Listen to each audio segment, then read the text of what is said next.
It's been a while since I posted one of these, but I thought this little excerpt was worth sharing. Sam Harris doesn't say anything particularly profound here. In fact, most of you listening will probably nod along in agreement. But as is often the case with Harris, he has a particular way of expressing a point that clarifies and cuts through. This was taken from a recent podcast with Chris Anderson, the head of TED Talks. Anderson challenges Harris on his approach to convincing or reasoning people out of bad ideas. You can find a link to the full podcast in the comments below. Enjoy.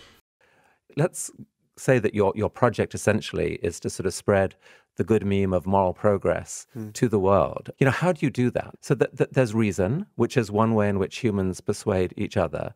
But most people suppress reason as their main listening tool and are listening to other things. They're impacted by their emotions. They're impacted by whether they trust someone. They're impacted by whether they feel that there's a connection there. I just wonder whether there's a discussion. It's more like, I feel like, a tactical discussion about how you would do best to persuade people who aren't Westerners, say, aren't liberal Westerners or whatever, that you are right. And that, yes, there may be some people who you have persuaded who've completely abandoned their faith, for example, and come over to a different. But I think there may also be many other people. I could be right or wrong about this. We haven't done a survey, but who they've heard you, they've heard the tone of some of what you've said, and rather than being persuaded, they've reacted against it because it has sounded scornful or disrespectful. Is that a danger? Yeah. Well, first, I would point out that a person's capacity to be offended, that the feeling of offense, is not an argument, okay? And it's not a virtue, right? It's not. We all have this thing, and in many people, it is functioning like it is some kind of epistemological principle, right? This is how I'm going to judge the correctness of a view. I'm going to react to it instantly, right? So if I say to you, well, there's good reason to believe that men and women differ biologically. Start with the uterus and start counting from there.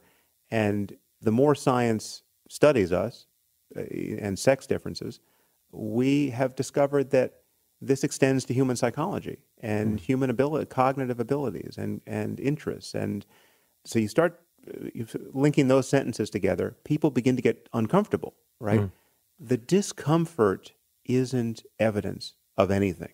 With respect to it being true, right? So correct, not evidence, yeah. but it is real. And the de facto impact of that may be that you lose part of your audience. Okay, but the point I'm making is that we have a project, collectively, 7 billion of us. We have a project to get more and more people, more of the time, to become sensitive to cognitive and emotional reactions that are making conversation and clear thinking impossible, right? And this is one of them. This is the feeling you get, like, I don't like the way this sounds. It's a logical error to move from that feeling to the feeling that this counts as evidence against the view. Correct. Right? So let's agree that that's a logical error. Yeah. But it might also still be a tactical error by you as the persuader to trigger that offense. Yes. Sure. Sure. In other words, if you could make the case a different way,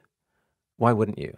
Well, I do. I make it, depending on the situation, I make it every which way. I'm certainly not a provocateur. I'm not saying the offensive thing just to get a rise out of people. I mean, so everything I say is sincere. I'm not giving it the top spin that makes it less accurate because I know I'm going to get a rise out of people. In any case, I think that there are enough people who are meliorists. There are enough people who are bending over backwards to not offend on these topics. And what we need are more and more people to say, listen, we can all be a little thicker skinned than that. And we're paying a price for political correctness. We're paying a price for not being totally straight. And it is just a fact that, to talk about the narrow subject here, but this applies to everything, everything that's polarizing. It is a fact that we are paying an immense and generally unacknowledged, and I would argue totally unnecessary price for respecting this concept of revelation. This the idea that any one of our books it has an origin that is not merely human. And that, the moment you put a little pressure on that belief, you're already in the territory of deeply offending billions of people.